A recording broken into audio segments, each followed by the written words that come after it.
This video is sponsored by Normandy 1998, Christopher Mitchell, 212th Trooper, Silas 1610, Rune Scribble, Legendary Ray Ray, Kitsu the Kitsune, and Arctic Ace. As you know, partnership is a core theme of the Pokemon franchise. That's why I'm excited to announce that BetterHelp is the paid partner of this video. BetterHelp is a service dedicated to matching you with the right therapist for you and your needs, since starting therapy can be daunting. However, once you get over that hurdle, it can also be massively beneficial, helping you sort through stuff that's on your mind, and even stuff you didn't realize was bothering you, be it day-to-day life worries or something bigger. To put it in a Pokemon context, BetterHelp is like the episode Charizard Chills, where Ash helps Charizard sort through its issues with Damien and how that's affected its outlook and attitude since evolving. Now, think how much better things would have been for Charizard if it knew it had someone it could talk to about that stuff earlier on. Now there's a what-if idea right there. However, you don't have to ask what if when it comes to yourself, since BetterHelp has made it convenient to connect with a credentialed therapist. All you need to do is click the link in the description or go to betterhelp.com/pickleddill.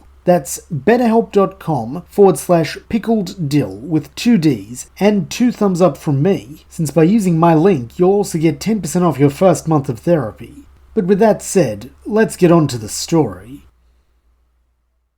If I don't do this, the tree will die, and so will the Pokemon who live here. This is Ash Ketchum's declaration, as for the first time he attempts to manifest aura, like Lucario and Sir Aaron before him. All around him, the Tree of Beginning is in a state of collapse, having mistaken him and his friends for a virus, and initiated an overzealous purging response. Now the only way to save it, Mew, and the Pokemon that call this place home, is for an Aura Guardian to give up their aura, and with it, their life. Refusing to allow Ash to make this sacrifice, Lucario likewise begins manifesting its own aura, so that soon the twin orbs of blue energy overlap, while in the center, Mew's strength slowly returns. However, at the same time, Ash and Lucario's strength is fading fast, with painful jolts of energy rippling up their body, while around them, an otherworldly glow signals their time in this world is coming to an end. Seeing this, Lucario attempts to shoulder barge Ash out of the way, since while it could not save Sir Aaron, it can at least save its new friend. Though, here is where the divergence point occurs, as while in canon this would be successful, and it would take the sacrifice upon itself, here an unexpected jolt of energy causes its knees to buckle, preventing it from putting its plan into motion. Instead, it must watch as Ash lets out a final cry, and the orb of aura shifts from blue to green, signifying Mew's renewal.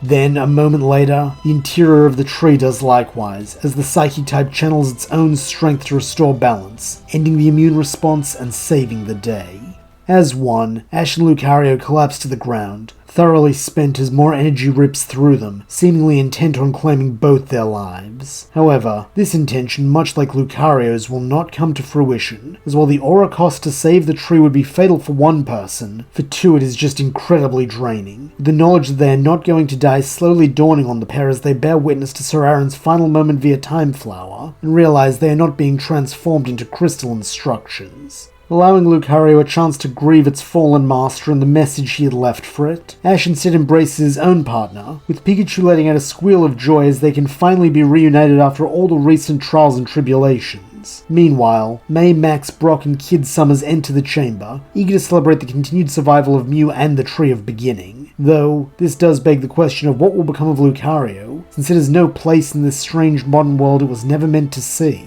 Will it stay here and guard the tree, return to Cameron Palace, or something else entirely? As it turns out, Lucario has already made up its mind, as rising to its feet in front of Ash, the Fighting Steel type states that if he will have it, it would like to continue traveling with him and his friends, so it may see more of the peace Sir Aaron gave his life to uphold. Smiling broadly, the raven-haired boy grins that it would be his pleasure, with this settling the matter, though before they continue on their journey, Lucario does insist they return to Rhoda to formally request Lady Eileen's leave to go on this journey with Ash, as well as to withdraw his previous accusations against his master, and ensure that his legacy within the kingdom is that of the hero he truly was. Once this is settled, our heroes return to the road in Ash's Battle Frontier journey, though before they can reach the battle arena, they must first make an unscheduled pit stop in an abandoned mining town to spend the night when a rather nasty storm kicks up. At first, they attempt to seek shelter in the mine shaft itself, though this only leads to a confrontation with a group of angry ghost types who scare them off, with them instead camping in an abandoned house, only to learn this is where a group of psychic types like to party all night long. As it turns out, these two groups are locked in a bitter feud, and while in canon it would take a lot of mediation and a clever guess from Brock to figure out a simple solution to bring their enmity to an end, here Lucario does it much faster, since as a Pokemon itself, it is able to understand both sides, and sensing their aura to know that everyone is being honest, it is able to lay everything out in the open, making it far easier for a resolution to be reached that makes everyone happy, as the Psychic types agree to party in a soundproof bubble made by Abra to avoid upsetting the Ghost types, and the Ghosts in turn promise to stop ruining the Psychic's good time with their scaring antics. And speaking of good times, next stop is the Battle Arena, and upon spotting that it is a fighting type dojo with an emphasis on hard work and discipline, Lucario requests the opportunity to be one of Ash's 2 Pokemon in this battle, despite not actually being his per se, since he never captured the blue Canid and instead views it as more of a companion like Brock, May or Max. Ash is more than happy to acquiesce to Lucario's request, while Greta in turn welcomes the challenge, since she can tell it has a strong fighting spirit, which is what counts most in her book.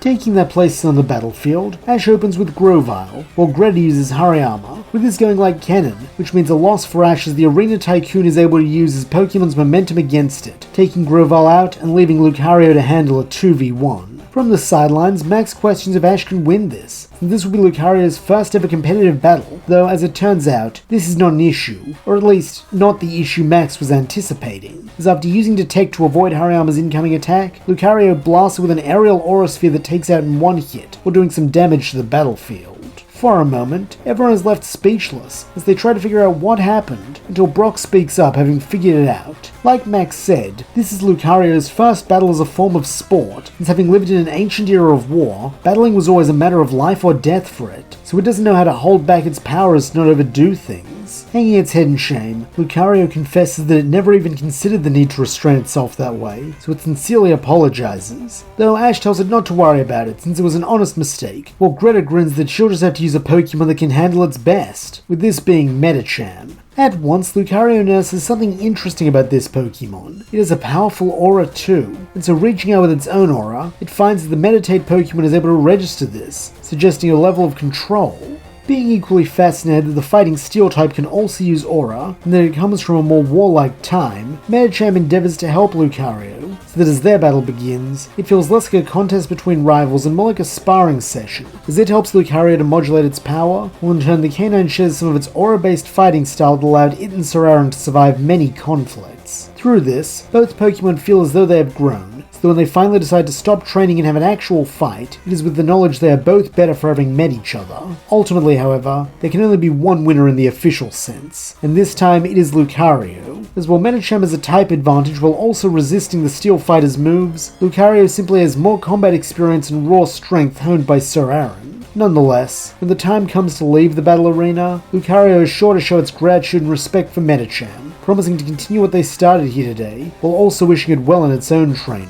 And never being one to break a promise, Lucario immediately sets to work continuing its own training, both in this new more modern style of battling, and also to further its own aura control, though it does not do so alone, as it invites Ash to join it, suggesting he can help it with the former while it can help him with the latter. Eager to help a friend and learn more about his latent aura abilities, Ash happily accepts, with this becoming a part of their daily routine, much like how he soon begins working with Pikachu to master Volt Tackle. This continues on for a while, with the next event of note coming not long after Ash's win at the Battle Dome, when he and his friends run into Solana, a Pokemon Ranger on a mission to help Celebi. At once, Lucario develops a deep respect for these Rangers, as they're reminded of the Aura Guardians as a group of travelling do-gooders, and while there isn't much you can do to affect the events of this adventure on a macro level, it is still able to contribute in small ways, like defending Celebi from Team Rocket when it's exhausted, allowing it to regain its strength and complete its mission of stopping a forest fire. For this kindness, Celebi makes Lucario an offer before it leaves, to return it to its own time so it can be with Sararan again, and maybe even avert his fate. Naturally, the thought that their friend might be leaving them saddens Ash and the others, though surprisingly, Lucario declines, since in his final message, Aaron said he had no regrets, so it's not its place to change his path. Instead, it will honor its master's legacy the best way it can, by continuing to pass on the teachings of the Aura Guardians to Ash. Respecting this, Celebi departs, while Ash and Lucario continue their own training, with both seeing good progress, as Ash can now sense the life energy of others, even if his range and ability to tell individuals apart is still somewhat lacking, while Lucario begins sparring with Ash's other Pokemon now that it is sure it won't hurt them, giving it some more experience with modern battling. This latter exercise proves rather useful, not just for Lucario but also the team, since on top of giving them a strong training partner that allows them to make things like the battle against Pike Queen Lucy that little bit easier, it also allows Lucario and the other Pokemon to build up a rapport, which in turn allows Lucario to recognize Sceptile's heartbreak after it is rejected by Meganium.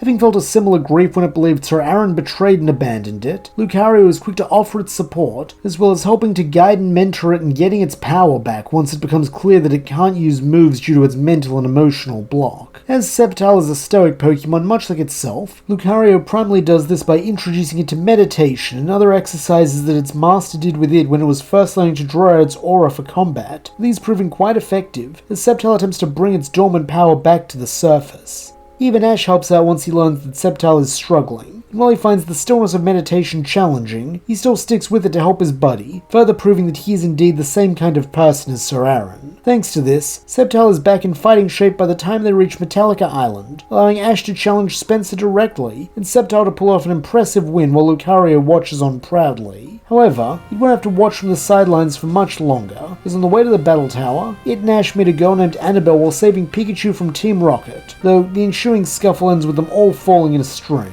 As a result, they along with Brock, May and Max head back to Annabelle's place to dry off, where the girl is quick to comment on the strong bond Ash has with both Pikachu and Lucario. Having taken a liking to the lilac-haired stranger, Ash and Lucario fill around their history and how the fighting steel type is the boy's aura mentor, with this in particular intriguing Annabelle, since while she isn't familiar with aura, she does wonder if it's like her psychic powers, revealing her own abilities and suggesting maybe they could compare them in a battle. Despite always being keen for a battle, Ash regretfully asks if they can do it another time, since right now he's looking for the frontier brain of the Battle Tower so he can get his next symbol, to which Annabelle playfully admonishes that it's rather presumptuous of him to assume he'll get her symbol, before introducing herself as Salon Maiden Annabelle, so maybe their battle was preordained. Grinning eagerly, Ash agrees, with the pair going to the tower together, where it is announced they will have a 3-on-3 battle, with Annabelle's first choice being Alakazam, while Ash picks Corphish. Like Canon, Annabelle's ability to communicate telepathically with her Pokemon results in Corphish falling against the Psy Pokemon, though it does put up a bit of a better fight. While diverging from the main timeline plan, Ash's Pikachu come in second, allowing him to take Alakazam down.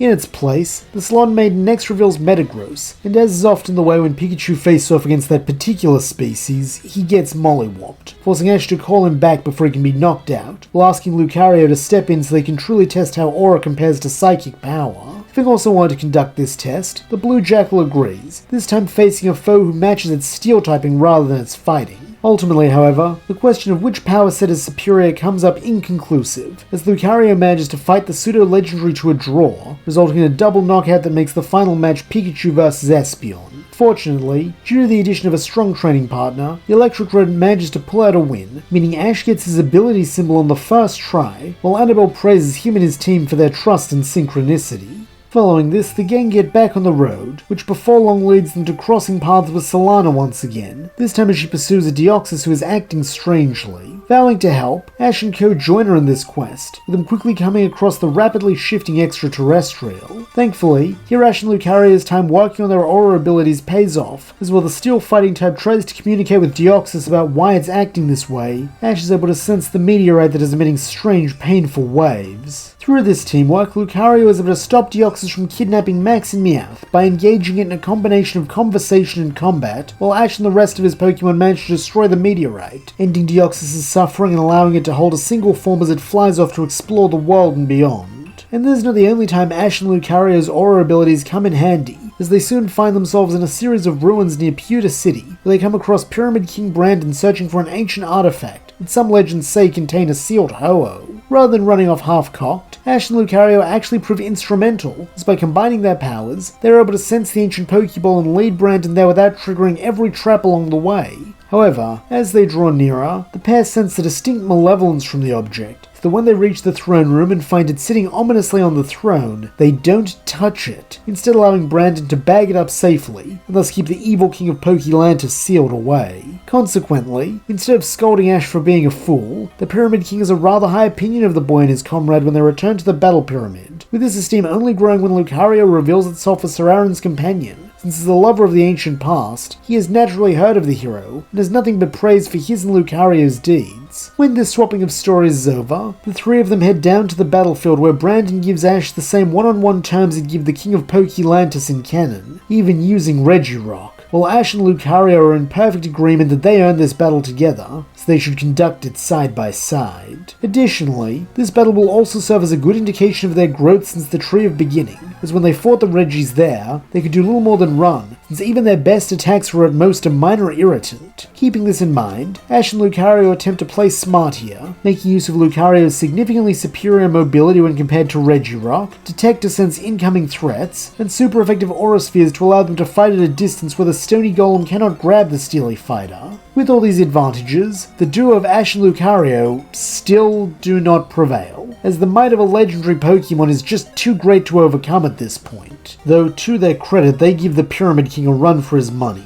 something Brandon praises them both on when the battle is done, stating that they did everything right, and it was simply a gap in power that gave him the win, so if they keep up their training, he has every confidence they could win in a rematch. To this end, the pair redouble their efforts, working tirelessly both at Lucario's battling and Ash's aura abilities, even finding ways to implement this training into their daily lives and travels, such as when Ash senses a horde of Apom coming, allowing Lucario to fend them off and protect the boy's hat from a particularly cheeky one, or also when they come across a giant slacking, only to notice it gives off no passive aura, and to look closer, finding it is perhaps Team Rocket's most sly mech yet, though even it is no match for a barrage of aura spheres that Lucario can now create in rapid succession thanks to Ash. Even when offered some downtime to watch May compete in the Grand Festival, Ash and Lucario do not stop, at least not fully, as while they do support their friend, they also take time out to continue working on themselves, especially since with Apom having been scared off in the initial encounter, there are no distractions. And so it is that finally our heroes receive word that Brandon has stationed the Battle Pyramid in Fennel Valley, with Ash and Lucario both being determined to ensure that this time they will be the ones who emerge victorious and claim the Brave symbol. Following a last-minute training battle against a surprisingly strong Nurse Joy and her Chansey, Ash and Lucario confront Brandon once again, who offers them a one-on-one, this time against Registeel. Knowing there can only be one choice for his partner, Ash does not even bother asking the Aura Pokemon, instead simply taking his place in the trainer box while Lucario moves out onto the field. As promised, the Pyramid King brings out the Titan of Steel for this battle, and while physically it is quite similar to Regirock, in practice it is remarkably different, showing an agility and willingness to fight up close with Metal Claw that the sedentary sedimentary stone had not. As May's Pokédex helpfully points out, this is because its body is hollow, with this giving Ash and Lucario an idea, as they change tack and begin fighting at close range, aiming for body blows that will knock Registeel over. Due to its light frame and small legs, a good kick is all it takes to achieve this, leaving the Golem prone and vulnerable to a super effective Aura Sphere volley. However, they are not the only ones who can concoct a strategy, as Brandon next reveals his combo of Lock-On and Zap Cannon, creating an unerring blast that nothing can deflect. Worse still, when Lucario is struck by one of these attacks, painful jolts of electricity race up its body, reminding it and Ash of the Tree of Beginning as it is paralyzed. Though, like the Tree of Beginning, the pair refuse to fall here, coming together to create a power neither can hope for on their own, with Ash using his growing aura sight to probe Registeel for weak points, freeing Lucario up to channel all its strength into attacking with aura spheres and defending itself with Detect. Such a strategy impresses Brandon, who states that it's like seeing the second coming of the Aura Guardians of old, so in return, let him show them the full might of a frontier brain, with him ordering a Zap Cannon using all of Registeel's strength. Well, in turn, Ash cries for Lucario to match this with Aura Sphere. Growling that the aura is with it, the Steel Fighter obeys, manifesting a version of the attack larger than any it has made before, while behind it, Ash offers some of his own aura in a testament to their bond and determination to win. Though he is not the only one, as just when Lucario is about to fire, it suddenly feels the familiar gloved hand of Sir Aaron on its shoulder, steadying its paralyzed paw. This sensation lasts only for a second, vanishing before the Aura Pokemon can even look back, though knowing in its heart that this was real and that Aaron is always with it, it unleashes its attack.